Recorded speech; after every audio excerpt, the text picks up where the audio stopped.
Welcome to the InfoSec Insider podcast, brought to you by URM, the UK's leading information and cybersecurity specialists. Hi, my name's Annie and I'm here today with Stuart Skelly, who's one of our Senior Data Protection Consultants here at URM. Welcome to another episode of InfoSec Insider Talk DP. So Stuart and I are going to be discussing ROPAs today. So Stuart, my first question for you is, what is meant by a record of processing activities, or ROPA? Thank you, Annie. A record of processing activities is, as the name suggests, a record kept by persons that are processing personal data. That's natural persons, individuals who are processing personal data other than for sort of personal or household purposes, and legal persons. That's organizations, companies, firms, public authorities, etc. It's a record of the activities which those persons undertake, which involve the processing of personal data. And it is actually a statutory requirement under Article 30 of the UK GDPR. It doesn't get as much coverage as one would think it might, because it is, as I say, a legal requirement for organisations which are controllers and processors. So it's not solely a controller-only obligation to produce and maintain a ROPA, but it also affects processor organisations. Admittedly, they have slightly fewer duties under Article 30, paragraph 2 than controller organisations have under paragraph 1 of Article 30. But processors do need to maintain a ROPA as controllers do. So what do we mean by that record of processing activities? Well, the regulation, the UK GDPR in Article 30, sets out what's required. And it's things like the name and contact details of the controller, and if there's a joint controller, that's joint controller.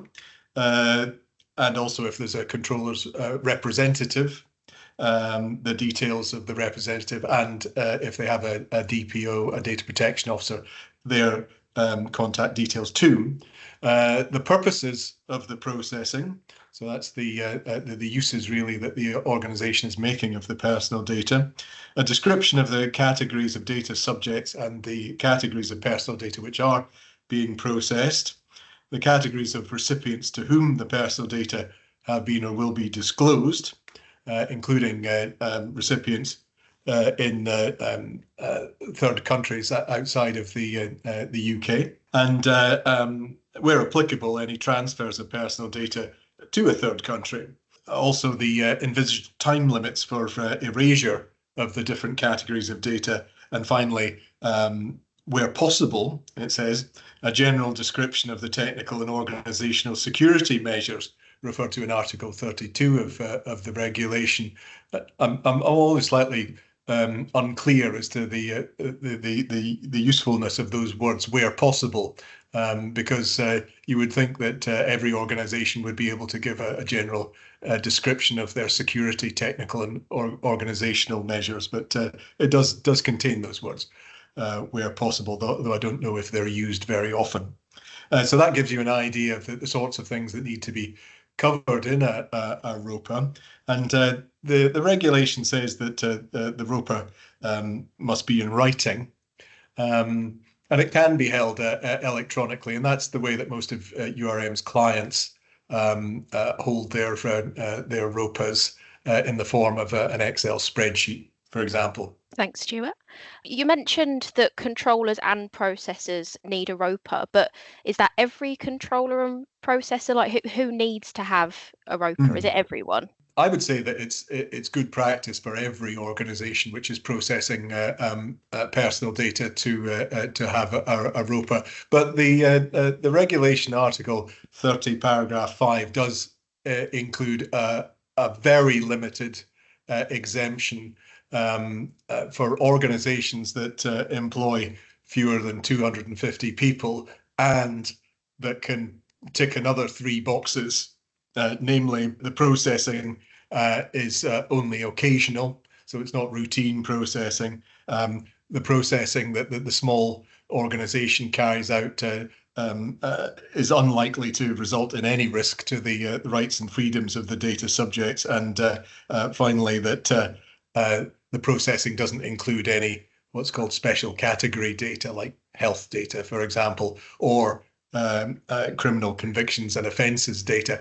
So just to be clear, it's not a blanket exemption for small organisations of under 250 employees. They have to meet those other 3 very strict criteria simultaneously, not 1 or 2 of them, but all 3 of them to benefit from the exemption. So as you can imagine, that's a very limited exemption. So for practical purposes, it's all organizations that process personal data. And certainly I would recommend it as best practice for reasons that we'll go on to, that every organization processing personal data maintains a ROPA in some shape or form. So just following on from that, why would you say that is the case? What are the advantages of having a ROPA? Well, it's almost difficult to know where to start with the advantages of a ROPA, apart from the fact that it's the law, as we've just discussed. So that's always an advantage to obey the law. And it's worth bearing in mind that the ICO can demand to see your ROPA at any time. And infringement of Article 30 can result in a fine, in extreme cases up to £8.7 million, or 2% of global annual turnover, or of your organisation being subject to other enforcement action from the regulator. I mean, I think of the ROPA, once it's created, as being the gift that keeps on giving, Annie, because it's not only a statutory requirement, but it's also what I would and others would describe as the cornerstone of any organisation's privacy compliance framework. Now, what do I mean by that? Well, because it's a comprehensive description of an organisation's processing, and just on this point of how comprehensive it should be, but the regulator, the privacy regulator, the ICO, has made it clear that they'll be expecting more than just the bare legal minimum in organisations' ROPAs, and it certainly is in organisations' interests to include more than the bare minimum information. So what does it do? Well, it identifies what personal data the organisation has, where it keeps it, and for how long. Now, that's very important, not just from a data governance point of view, but also from a UK GDPR point of view, in that knowing what data you process and where it is on your system, why you're processing it, and for how long, allows you to comply with several of the data processing principles, the sort of bedrock underlying principles of the UK GDPR contained in Article 5. I'm thinking of things like the second data processing principle, the purpose limitation one, which states that organisations may only collect and hold personal data for a specified legitimate purpose or purposes. So complying with the second data protection principle is an advantage of having a ROPA, as is complying with the third principle, that of data minimization, which requires organizations only to collect and hold the minimum personal data necessary for the purpose or purposes of the processing. Another thing which should be included on an organization's ROPA is their lawful basis for processing the personal data, and that obviously is essential for demonstrating compliance with the first data protection principle, the one about data only being processed lawfully fairly and transparently. Those are only 3 examples of principles that an organization's compliance can be assisted by having a comprehensive and accurate ROPA. There are other great advantages to be derived from having a ROPA. Not only is it a great compliance evidencing tool, it's also a very, very useful data risk identification tool. So if you compile a comprehensive ROPA, it will flush out risky processing that you're carrying out, perhaps processing that requires a DPIA or data protection impact assessment to be carried out. If you identify legitimate interests as one of your lawful bases for processing, that's one of the lawful grounds in Article 6 of the regulation, legitimate interest, then the ROPA, when it identifies that lawful basis, will also help remind you that you need to carry out what's called a legitimate interest assessment. That's a document which is a balancing test, which organizations which utilize the legitimate interest lawful basis have to complete, balancing their legitimate interest with any competing rights and freedoms of the data subjects to show that the organization's legitimate interest is not overridden by those rights and freedoms. So that's another advantage of having a ROPA. The other great advantage I would mention here is that controller organizations which process personal data have to communicate to the data subjects on collection of the data what's called a privacy notice. And that's certain basic information about what's happening to the data subjects' data that you need to tell them about, types of data which are being collected, what the purpose of the processing is, who you're going to be sharing the data with, whether there's going to be any international transfers of it, how long you're going to be keeping it for, etc. So from running through those headings, those criteria of what needs to be in a privacy notice, you'll see there's quite a big degree of overlap between that mandatory information and what needs to be on a ROPA. So a lot of organizations use their ROPAs to generate their privacy notices from. So it's a terrific and very useful tool for helping organizations to prepare for their privacy notices. And it's also a great way of evidencing your compliance with the regulation, and thereby helping you to discharge your overarching obligation, if you're a controller, of accountability under Article 5, Paragraph 2.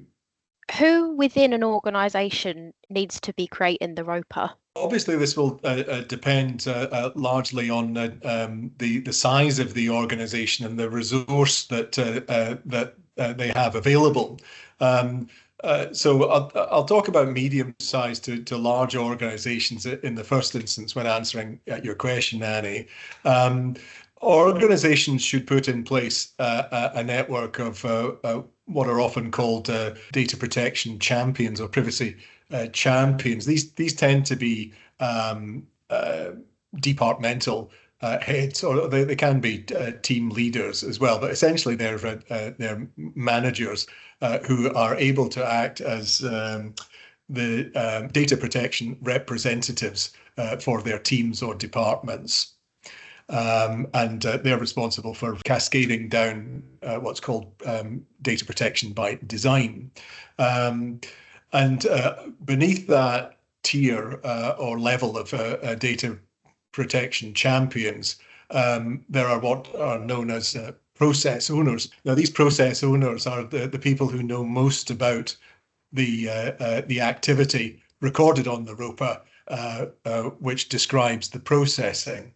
So they're the sorts of people who you would contact if you wanted to ask a question about a particular process within an organization involving personal data, or if, for example, the organization received a data subject access requests, or DSAR, the process owner would be the person best placed to liaise with the data protection officer or privacy compliance manager in the organization to respond to that request, because they know most about what's going on in the processing activity.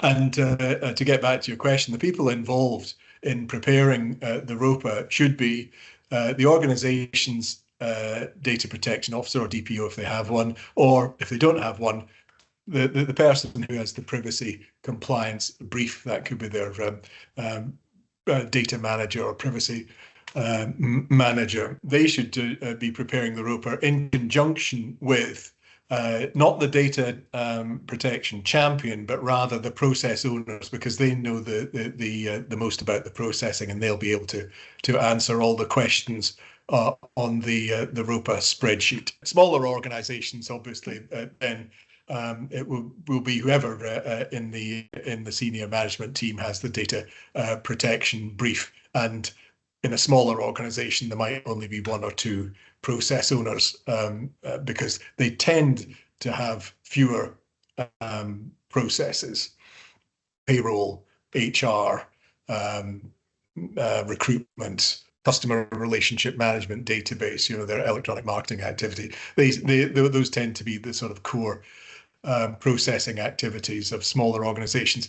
It's not always the case. There are some small organizations that have very highly complex processing, but it tends to be that the smaller organization, the fewer the number of processing activities, and therefore the fewer number of process owners. So what are some of the challenges involved in producing a ROPA? I would say that obviously I've just explained the sort of network of privacy champions and process owners.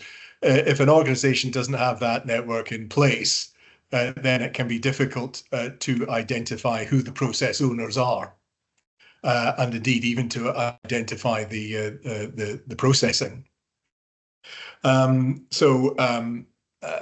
For organizations that are perhaps quite immature in their privacy compliance framework, or quite an early stage of their UK GDPR journey, then actually identifying what the processes are and who the process owners are can be a challenge.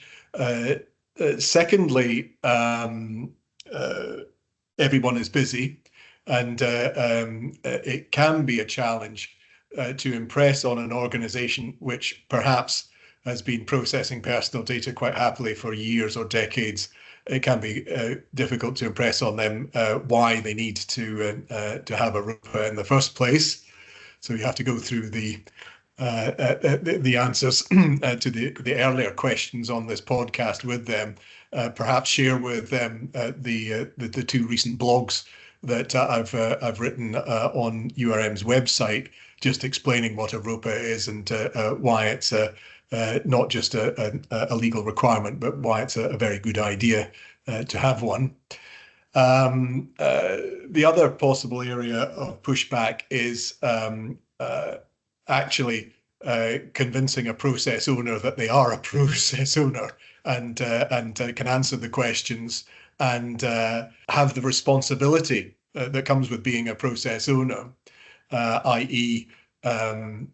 either providing accurate answers to the ROPA questions or being able to find these out and bring them back to the DPO or the privacy compliance manager, and to be the person who will be contacted if the organization receives a data subject rights request in respect of the processing. So that can be a challenge. People will say, well, this is a shared process. It's not just me. And it could be that there are joint process owners. There's more than one. That's not unusual, but well, it's not unknown, but it's unusual.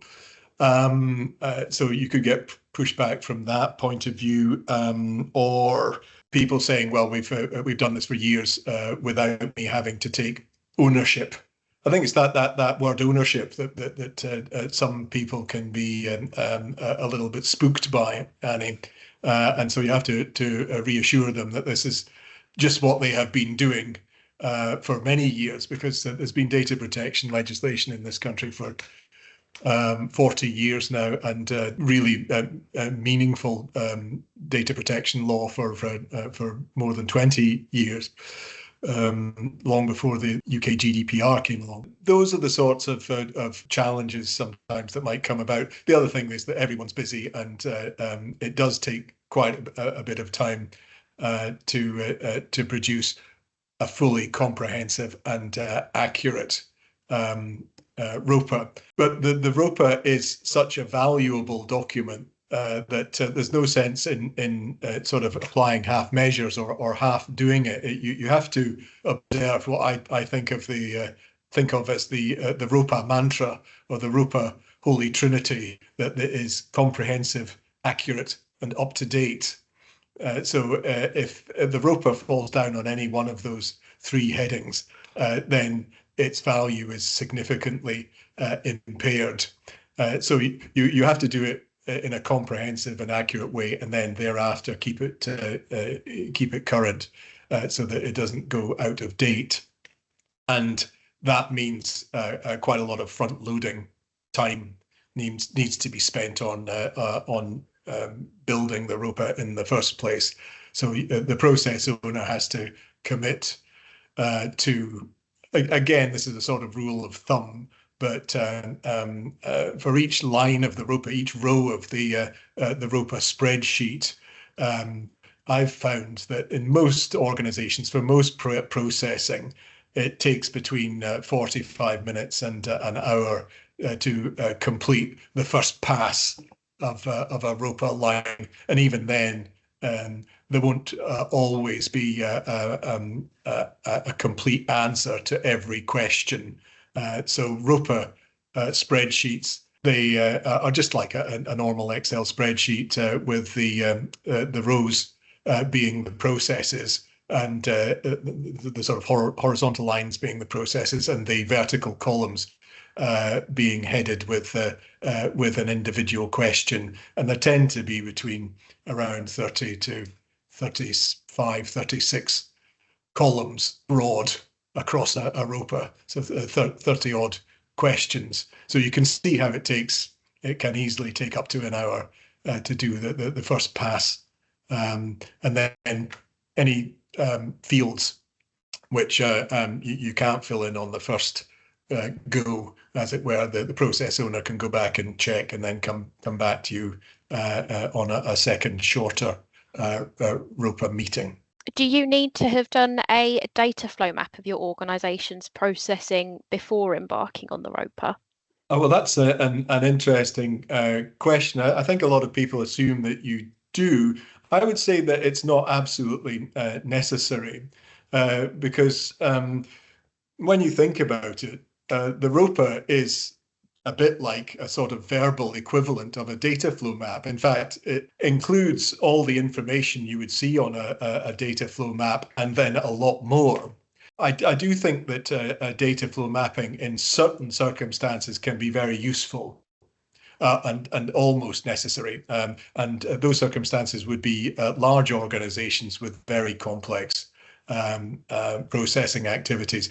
Doing a data flow map as a first step will help to clarify and untangle those complex processes as an initial stepping stone towards then reproducing and expanding on those data flow maps on the ROPA itself.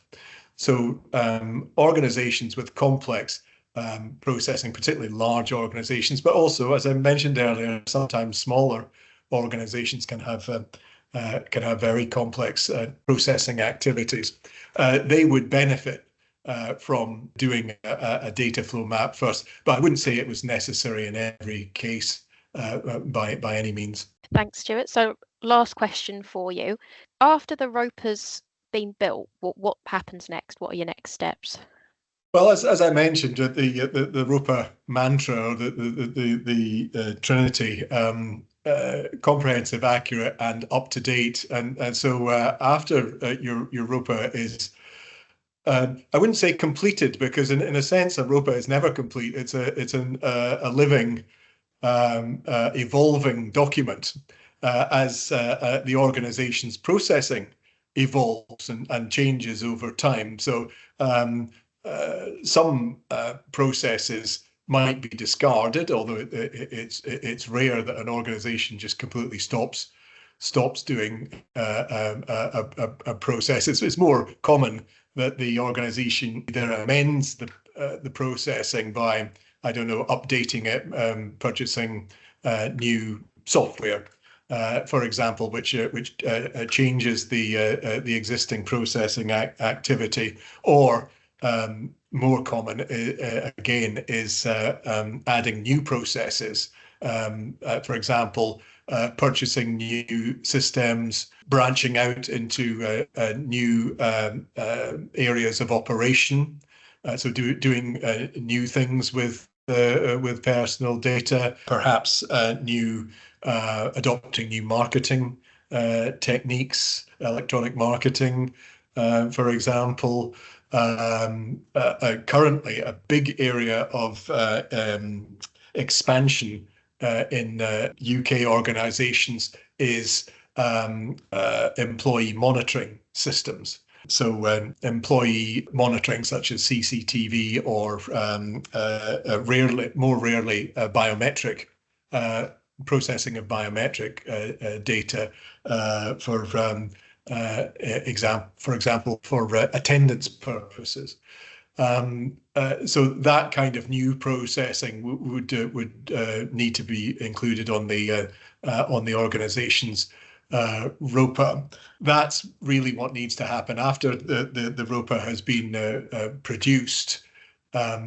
The DPO or the privacy compliance manager, or whoever holds the data protection compliance brief in the organization, has to revisit and review the ROPA on I would say quarterly, probably is the best regularity or frequency of review.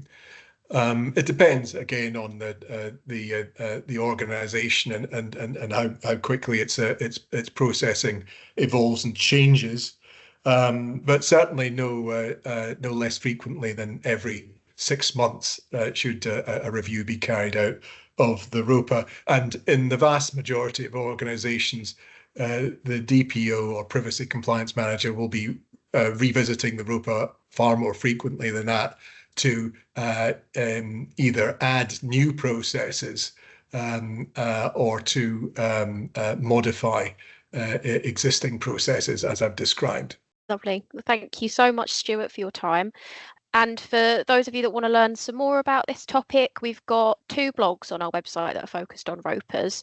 So that is Who Needs a ROPA and Why, and How to Create a Record of Processing Activities. So would really recommend to go and check those out. Thank you, Stuart, and thanks everyone for listening.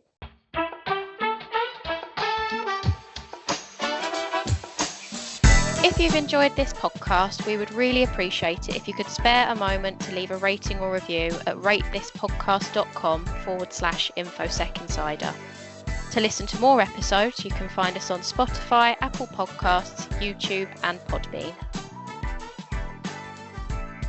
Thank you for listening to URM's InfoSec Insider podcast. For more information, visit our website at urmconsulting.com.